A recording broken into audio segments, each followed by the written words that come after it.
তুলুন, কেউ আর নয়, ছোট বড় সবাই, দিদি ভাই দাদা ভাই সবাই তুলুন। রাধে রাধে। এবার সবাই নাচছে, গৌর সুন্দর নাচছে। আবার গৌরের নৃত্য দেখে আর ভক্তরা দূরে থাকতে পারলেন না। কারা? নিত্যানন্দ নাচে,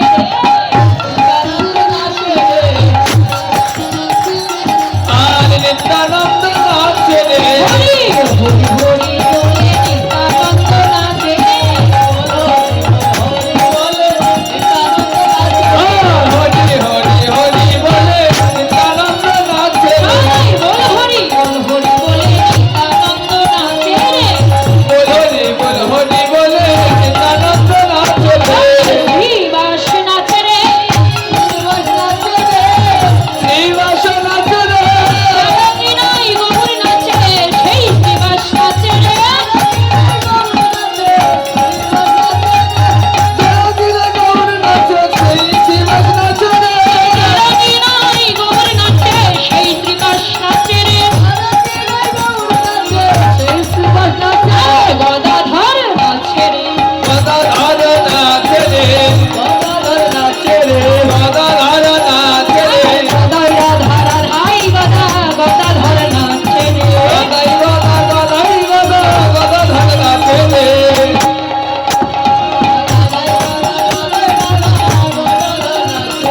গদাই রাধা রাধাই গদা গদাধর নাচে রে, গৌর ভক্ত নাচে রে,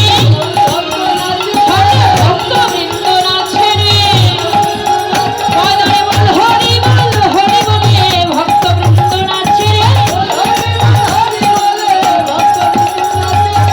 অদ্বৈত নাচে, অদ্বৈত নাচে রে, অদ্বৈত নাচে রে, অদ্বৈত নাচে রে, পেয়েছি পেয়েছি বলে অদ্বৈত নাচে রে। আস্তে আস্তে সবাই নৃত্য করছে। নিত্যানন্দ, শ্রীবাস, গদাধর, ভক্তগণ ওরা সবাই আনন্দ করছে প্রভুর সঙ্গ পেয়ে, প্রভুর সঙ্গে সঙ্গে ওরা সবাই নাচছে। কিন্তু আর একজন নাচছে, তিনি হলেন একটা বৃদ্ধ মানুষ, বুড়া মানুষ। হ্যাঁ, চুল দাড়ি সব কিছু সাদা, পেকে গেছে। সেই বৃদ্ধ লোকটা আজকে নাচছে। তিনি কে?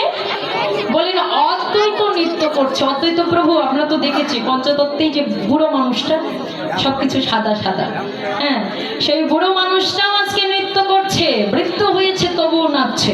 কি বলে? পেয়েছি পেয়েছি বলে অদ্বৈত প্রভু নৃত্য করছেন। হ্যাঁ, বৃদ্ধ হলে হবে কি, স্বভাব তার একই আছে। আমার এই অদ্বৈত কে ছিল গো আগে? আমরা জানি কে ছিল এই অদ্বৈত? ছিলেন মহাদেব। হ্যাঁ, ভোলা মহেশ্বর মহাদেব ছিল। সেই মহাদেব যখন ছিল, সেই আগে তিনি আজকে অদ্বৈত কুলে জন্মগ্রহণ করলেন, মানব কুলে জন্মগ্রহণ করে এলো। সেই মহাদেব যখন ছিল, তখন তার অন্তরে জেগেছিল এই রাসের রস আস্বাদন করবার বাসনা। হ্যাঁ, তার মনে সন্দেহ জেগেছিল যে প্রভু যে প্রত্যেকদিন রাস করেন। শুনেছি রাস মঞ্চে নারী ছাড়া কোনো পুরুষ প্রবেশ করতে পারে না। আসলেই তাই, রাসমঞ্চে নারী ছাড়া কিন্তু পুরুষদের প্রবেশ নিষেধ। এই যে এখানে এখন অনেক বাবারা আছে, দাদা ভাইরা আছে, তারা ভাববে যে আমরা হলাম পুরুষ, কিন্তু আসলেই কিন্তু আমরা কেউ পুরুষ এখানে নাই। আছি বাবা? কারা কারা পুরুষ আছেন একটু হাত তুলুন তো। আপনি পুরুষ? হরি বল। তাহলে আমরা কি?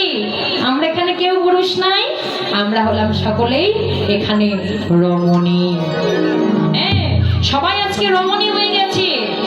গৌরীর হরি নামের ধ্বনি, কৃষ্ণ নামের ধ্বনি যাদের যাদের কর্ণে পড়ে যায়, ওদের আর কোনো পুরুষত্ব অভিমান থাকতেই পারে না। ওরা সকলেই তৎক্ষণাতের মধ্যেই রমণী হয়ে যায়। যারাই যারাই ভাব সাগরে ডুবে গেছেন, আজকে আমরা প্রত্যেকেই রমণী হয়ে গেছি। আর যারা ডুবতে পারে নাই, এরা শুধু ভাবছে কখন একটু বাড়ি যাব, তখন একটু বাড়ি গিয়ে ঘুমাবো, আর কিছু ভালো লাগে না। না এখানে থাকতে পারছে না যেতে পারছে। হ্যাঁ, পথের একটু ভয়ও আছে, যদি যাই পথের মধ্যে কিছু হয়েও যায়, থাকি আর কিছুক্ষণ। হ্যাঁ, কেউ এমন ভেবে আছে, আর কেউ ভাবছে না একটু ভালোই লাগছে, আর একটু শুনি। আবার কেউ ভাবছে আর একটু দেখি কি বলে। হ্যাঁ, এমন অনেক ভক্তের অনেক আকাঙ্ক্ষা থাকে।